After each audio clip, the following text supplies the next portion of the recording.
So ayan na mga ka-amigo, natapos na rin sa wakas yung in-install natin.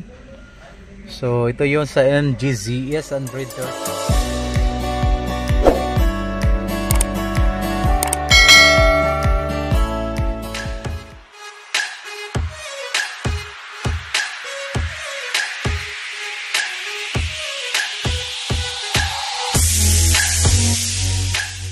Hello mga ka-amigo, good morning! Welcome to my vlog. For those who are not subscribed to my vlog, please watch and subscribe. Amigo Rolando. Sana all. So ito na naman mga ka-amigo. We have customer from Manila. Then this customer is he found me on my YouTube channel. One of our subscribers. Then his car is MG ZS Morris Garage. So now I just prepared this unit. So this unit can be put to his MG. So this is infotainment, so which we prepared now already. And now this is the frame. Then this is the auxiliary with USB, and also have the GPS antenna. And this is the harness plug and play. So harness plug and play for MG ZS. So look at this guys, napakaganda talaga. Okay, so this is the camera, HD camera, so which is good resolution, 1080p resolution. Then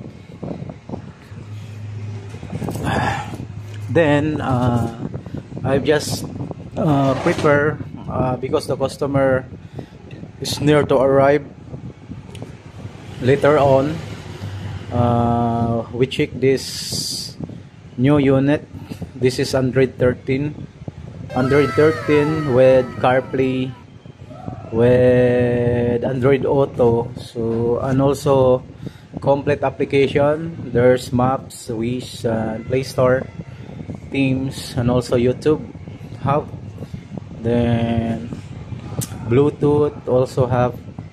Then it's already to connect Wi-Fi or hotspot. You can easy connect. Then all is good. There is no problem. So this new unit. So that's why we prepare this, and we wait to the customer. Shout out sa iyo, sir, from Makati City. So later on, I will introduce you the customer and his car. So ito mga ka-amigo, bali tinisting natin yung sasakyan ni sir. So bagong labas sa kasa kasi ito, sobrang ganda. Galing. So ngayon, since we tinisting natin, so there is no walang mga diferensya kasi galing kasa din. So maganda yung unit ni sir, bali condition na condition. So ngayon, babaklasin natin to. We try to remove this one and also this. Then after that, we replace new Android with frame. Then this is installation is only plug and play, no more splicing.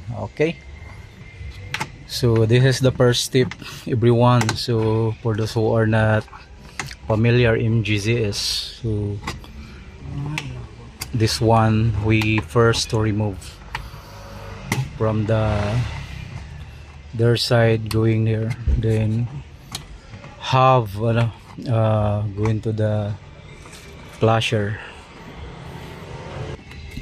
So ito yung pamamaraan na bago natin tanggalin to, yung air condent nya. So ito yan mga ka-amigo. So we need to try to remove this one. Okay, yes, meron ito. Okay. Then sunod natin yung frame. Baba natin to, magamit ni sir kasi matatanggal na to yung frame ni sir. Okay, kailang pirasahan yan dito, Bert. Pirasahin mo to kasi ano yan, first removal. So ayan mga kamigo, MGZS. So ayan mga kamigo, tatanggalin na natin. So ito na. Opo, marami na pong ano po ito eh. Ayan, so apat na tornilyo mga kaamigo. Tatanggalin natin yung apat na tornilyo dyan. Ayaw ko! Ayaw! Apat na tornilyo. Ayan mga kaamigo. Nakantay pala akong antay na ano. Ha? Katapat. Sino? Sa baba. Shit, magpapart kasi yung...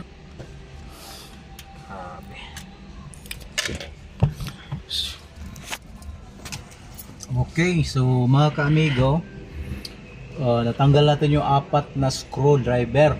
So ngayon, ito yung pinaka-loob niya sa original stereo. So ito yung pinaka-harness. So harness lang yan po mga kaamigo ha. So ang gagawin po natin dito is tatanggalin lang muna natin yung harness niya na original. So mayroon po tong clip, bali need lang po natin banatin. Tapos kasama nito yung power, AC, battery, speaker. So nandito po. So ngayon, antenna. So itong antenna niya is ibang klase, hindi siya direct kagaya sa mga Toyota. Tanggalin muna natin to. Yung puti na to. Yan. Tago lang natin. Then sundutin lang natin nung matulis kasi hindi po siya basta-basta natatanggal. Hindi natin siya sundot. Ayun, okay, di ba? So, ganun lang po mga kamigo. So, ito yung original niya. Tapos basta Amigo Rolando, no splicing, no void warranty, wala tayong puputulin, lahat is plug and play. Okay, makikita nyo to, plug and play po tayo. Wala tayong gagawin na dudugtong-dugtong at saka putol-putol. Saksak lang natin to diretso. Ganito lang. So make sure, even plug and play ang ano natin, harness, we need to double check. Pa rin kasi malay natin even perfect lahat, hindi natin alam, baka mayroong unusual. So this is the best way na gagamit tayo ng test light. Ito yung sa battery. Yung battery nag-okay, meaning battery is continuous ang flowing ng power niya, okay siya. So ngayon mga kaamigo, hanapin natin yung AC. Yung AC yung kulay pula. Try natin to ha. Sasabay to sa power niya sa start. Yun. Ini-start ko, sumabay yung ilaw. Patayin ko, namatay din siya. Meaning, tama, tugma yung power harness natin. Meron pa isa, last one. Itong ano niya, dim light. Yung dim light niya, kailangan din natin ma-check kasi baka kasi hindi siya mag-okay. Yun o. Dim light, where are you? Dito siya dumadaan. Ayun, umilaw. So dim light, ilaw, patay. Okay, so lahat is good.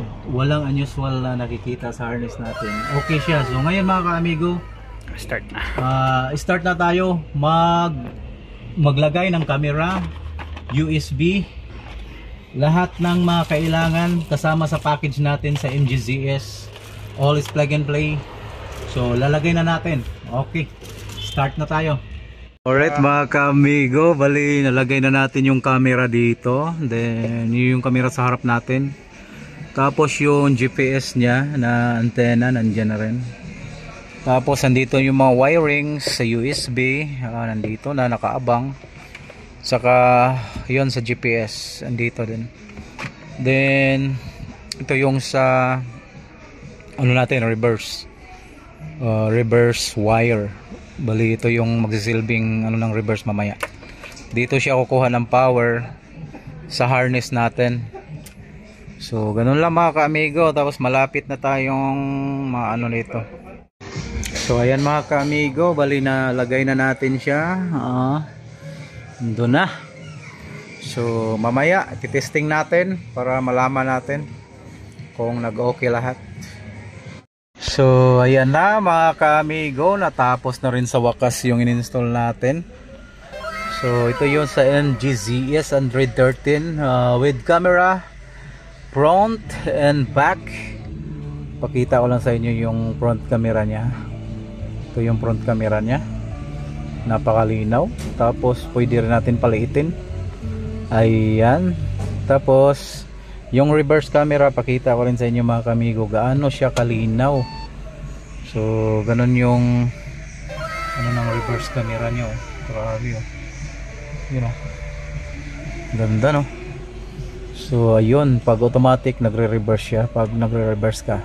So kompleto po yan lahat sa apps mga kamigo.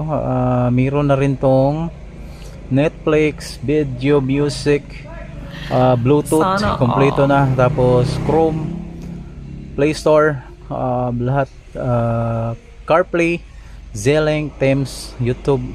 Tapos pag nilagyan natin ng USB, nagti-trigger yung USB natin. Punta muna tayo dito sa mga kanta.